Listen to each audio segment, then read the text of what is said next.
Hi everyone. Hopefully you guys are all caffeinated up for the afternoon session. Can you guys hear me in the back?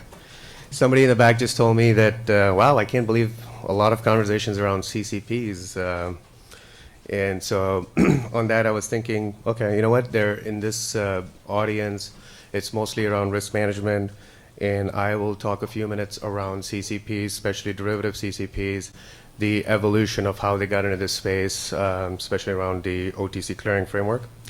I will spend some time talking about what the customers are looking for, what the themes are around capital efficiency. I think I heard that previously in the speakers before as well, and operational flexibility as well as customer protections. But I think first, just let me talk to you a little bit about the history and evolution.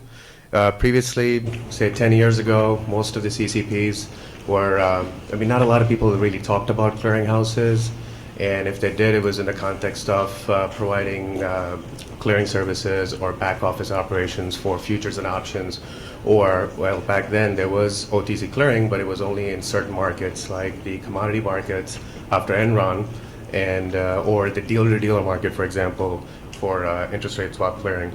So as we got into this space, I will, hold on one second, there we go. So one of the first things we found is there was an access issue in terms of access to the buy-side community when it comes to clearing, because most of the clearing was done in the interdealer market in London. And we realized that as we go up to the buy side, we have to first change many elements of how this is offered. And I'll talk about some of them in my slides later. But to give you a little sense of what CCPs have been busy with when it comes to OTC clearing, it's expansion of the number of instruments that they can clear. I know there was a little bit of a talk about what is standardized, what can be cleared, what the CFTC will mandate or non-mandate. One, what we, as at least I can speak for ourselves, and in the next few slides you'll see, we were never in favor of a mandate, or it should be based on what CCPs can clear, the risk management standards they can put forth, as well as where there is market demand, and so CCPs can bring transparency to the marketplace. So if you can see, we now clear about 19 currencies, and all of these linear products in terms of FRAs, basis swaps, and zero coupon swaps. The next phase of product development that CCPs are busy with are non-linear products such as swaptions, and there was mentioned previously about FX options and other products as well. So those are under sort of design consideration, and over the next few months and years, you'll see CCPs offering services for those products. The other main theme over time that we've seen is, when I first started talking to clients about 7-8 years ago around clearing for OTC products, we started with a US dollar denominated swap, and we would talk to hedge funds or asset managers. They would say, well, come back when you have another currency, when you have euro, when you have British pound. So we would come back and we would talk to them about these products, and as we expanded, what became more important is the fact that they wanted all their different currencies that they traded in the same portfolio to get the netting effect, to get what we call margin offsets. And as we know, we are in a capital constrained world, and there's the theme around Basel and leverage ratio. It became all the more important to not only offer portfolio margining within the swaps world, but also with futures as well. So we at CME obviously offers interest rate futures around the curve in the US dollar market, and we have the ability to be able to portfolio margin swaps and with futures, so that offers a lot of capital efficiencies, and that has been one of the driving themes in the market today.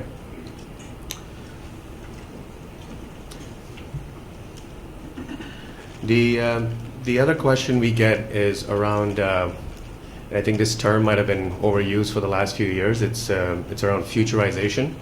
So coming from the background being a futures and options exchange and a clearinghouse, people always refer or think of futureization as now people will start trading futures instead of swaps.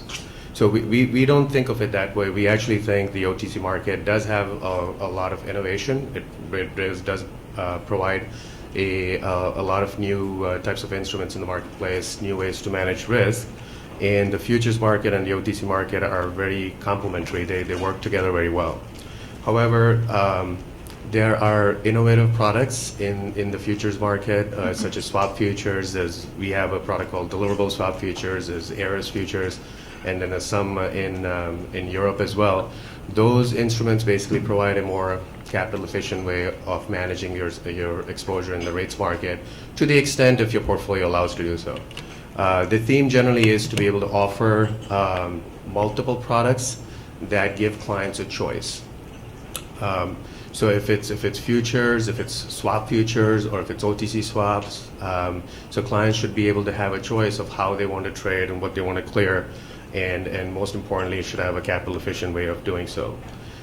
Going back to futureization, I think the theme was not around people trading swap futures instead of the OTC products. It was around operational and capital efficiencies that the futures market has typically provided. So when you go through when you look at it historically through the financial crisis, the futures market worked very well. So it was very transparent. Everybody has access to it. Clearinghouses were able to manage the Lehman default very, very well. So we wanted to bring the same types of efficiencies into the OTC market, to the extent the products allow us to clear them. So that's what I usually like to call that, or refer to when the term futureization is thrown around.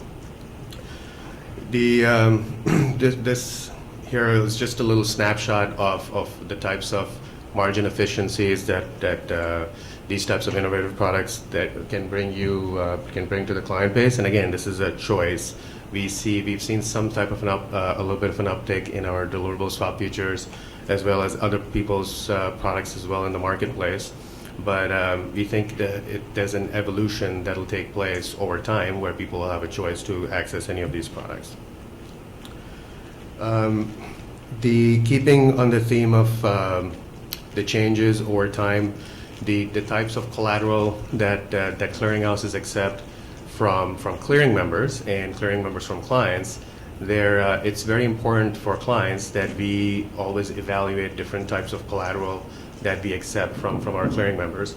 What this does for clearing members is give them, they have the ability to pass through the collateral that their clients offer to us, and instead of doing either asset transformation or other things that might be expensive from a balance sheet point of view. It doesn't preclude them, but it does give them that option. So we are always looking for the types of collateral that we can accept that clients are natural holders of. So over time, we've expanded that set, and I believe that theme will tend to continue, while obviously we're looking at what is a capital efficient way of doing things and balancing that with risk management. The other hot topic in the market is around compression and reducing gross notional. So as we know, banks are striving to improve their leverage ratio, and they need to compress their line items in the portfolio as well as reduce gross notional.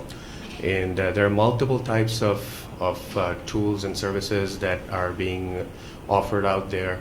I'll give you a couple of examples. Coupon blending is quite a popular tool over there, where it offers banks, especially banks and even buy-side clients, they're looking for better improvement on performance and better returns.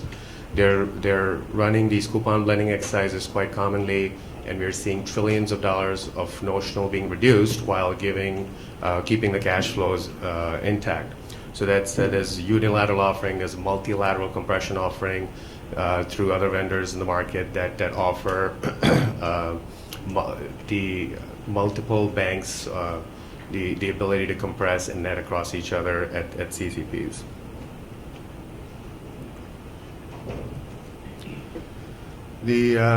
As clients wanted to access clearinghouses after Lehman, I think for many clients, when we spoke to them, the whole concept of clearing was very strange, very bizarre, and then so they wanted to really learn about operational efficiencies, as well as the mechanics of how exactly they trade, how those swaps will get into clearinghouses, what happens. I think more importantly, they actually wanted to know what happens to their money in the event of a default. They wanted to know how the clearinghouses can provide what they're supposed to, which is safety and security to the collateral that we hold. So, as some of you may have followed it through regulation, there was a new type of protection mechanism called LSOC, legally segregated, operationally commingled. So that level of protection was offered by clearinghouses. What continued down the road is different ways of adding to that protection level. So as you'll see over here, LSOC without netting variation margin. So in terms of discontinuing netting variation gains and losses in the defaulting member's portfolio.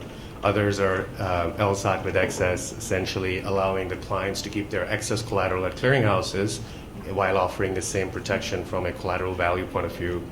Combined cash flow with LSOC excess is just another way of giving, of reducing the need for clients and clearing members to exchange cash flows. So if you, as you may know, there's variation margin and initial margin posted at the clearinghouse.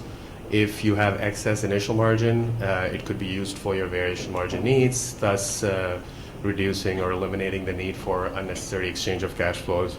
And then safekeeping accounts, it's essentially a quad-party structure between custodials, custody banks, clearinghouses, clearing members, and their clients, allowing for customers to be able to have to use their custodians to post margin to clearinghouses.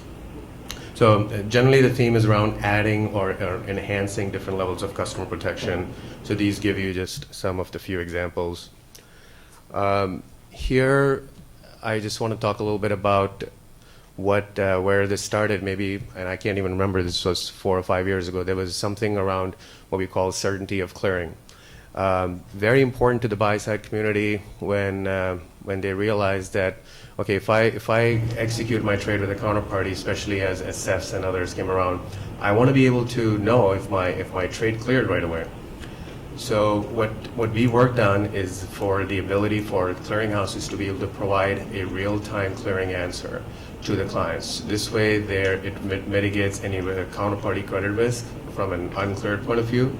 And technology will definitely help in many cases, but it's also the market structure that's very important that needs to change to be able to support that use and embracing that technology. So we first came up with the model that allows anybody to trade with anybody else on any platform and get a response straight from their clearing members and clearinghouses right away. So this removes, again, unnecessary risk in the system, going along with the lines of our previous theme talking about reducing systemic risk. This was a very subtle but very important point that changed the way people traded and cleared in the marketplace. I previously mentioned a little bit about access for the buy side when it comes to clearing. Many of you have noticed that it started with a couple of platforms in the marketplace that provided execution services, some of the incumbents, but then there was a proliferation of SEFs providing different features and different pricing. What we went along the lines of the theme of being able to provide the broadest access possible. So at least CME was not in the execution space and said we'll provide open connectivity to a broad range of platforms that you can see on the left-hand side. Some of them are no longer in business today. I don't know if they're still up there or not. We even have like competition connect to us as well. So it's more about the openness of allowing clients to be able to trade wherever they want, whatever they want, and be able to clear. And also, it's very important that the ecosystem of clients that trade with each other continues to expand and grow. So whether it's clearing members, clients, and a lot of the vendor community, it's very important that market or that ecosystem continues to grow, because the swaps market, as we've seen over time, is a very globally interconnected market. To that effect, we also spent the last few years on getting licenses in different jurisdictions. So as products are mandated in places like Canada, Australia, Japan, Singapore, Hong Kong, now Mexico, if clients want to clear a mandated product at a clearinghouse, the clearinghouse must be licensed in that jurisdiction. So we've acquired many of those licenses, and CCPs generally have been quite busy with the regulators. I'm not going to make any comments around Europe at the moment because that's in a whole different ball game around equivalence and other items. But that also, what that does is just break sort of borders and makes this global interconnected market accessible to this community. What's coming? What's new next few years? I believe I already mentioned one of the important things that we are looking at is swaptions, nonlinear products. Again, goes along the theme of providing better netting sets and margin offsets. That's something the client community has been eagerly anticipating for clearinghouses to be able to offer that. And one more thing I'll mention when I talked about market structure earlier, we're working on something called average pricing. So we're working with a lot of folks in the marketplace around average pricing. What that means is it provides a mechanism for people to be able to trade on central limit order books. So as max swaps have come into our space, there's a lot of people wondering, okay, there's the voice traded OTC swaps and it's CEF traded RFQ OTC swaps. I know there's swap futures on the other end, but in the middle there's central limit order book style trading for max swaps. In order for those swaps to be available on CLOPs, clearinghouses have to provide the functionality of what we call average pricing.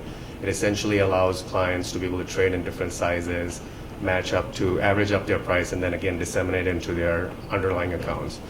Quite the common need for the likes of asset management community that really trade for a number of their underlying clients.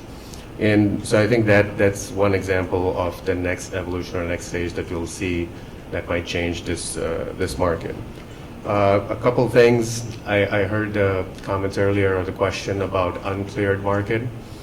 As we've made progress in this market, I think there's been a lot of progress around transparency in terms of pricing, valuation. Tons of data that was not necessarily available before is now available. How do you calculate margins? How do you provide the analytical tools on top of that? And how do you use those tools to improve performance and reduce cost and get more transparency in terms of price discovery, et cetera. So CCPs have been quite busy with that. It's really changed the landscape quite a bit. And the next phase is to be able to offer those types of services to the uncleared market. Now it's very different from clearing those instruments. That's nothing to do with that, but that market does need margin simulation, price discovery, and also a mechanism of reporting those swaps once they're executed and then managing them.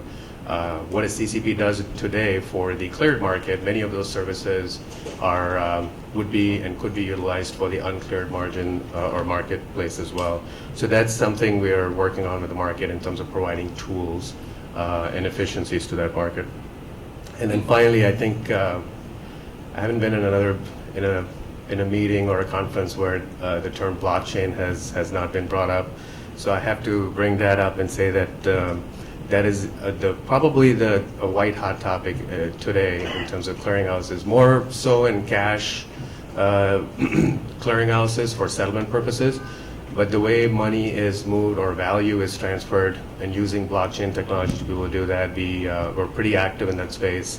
And we're actually part of a forum of a bunch of CCPs that are working together to figure out how do we use blockchain technology to make more real-time payments possible and bring further efficiencies into this market. So I think that's pretty much what I wanted to talk about real quick. And I'll try to answer your questions if you guys have any, the best I can. Non-clear trades will have to post initial margins next year. And ISDA already published SIMM, right? Standardized initial margin model, which is different from what CME is doing. So will you try kind of to match it, or you will? What's your view basically on this development? Yeah, so we've actually worked with ISDA in terms of providing them data that they will use for their SIM model. So we look at it a very collaborative way because clients will have an uncleared portfolio and a cleared portfolio. It would be very good that if they can get tools and screens where they can actually look at their margins and their exposures and do all the analytics work across both those markets. So we're working with them on it in terms of providing them what they need to be able to implement their SIM model. One of the important issues that the dealer community has been talking, or at least lobbying the regulator, is really how the client's margin are factored in the leverage ratio calculation. So given you're sitting as CME, what do you think, what is the chance that they can somehow lobby the regulator to revise that rules? So I'm probably not going to speculate on the chances of that happening. All I can really comment on that is we're pretty active in terms of working with the regulators to make that point. But I can't really talk about what are the chances that they'll be taken into account. All right. Thank you, everyone.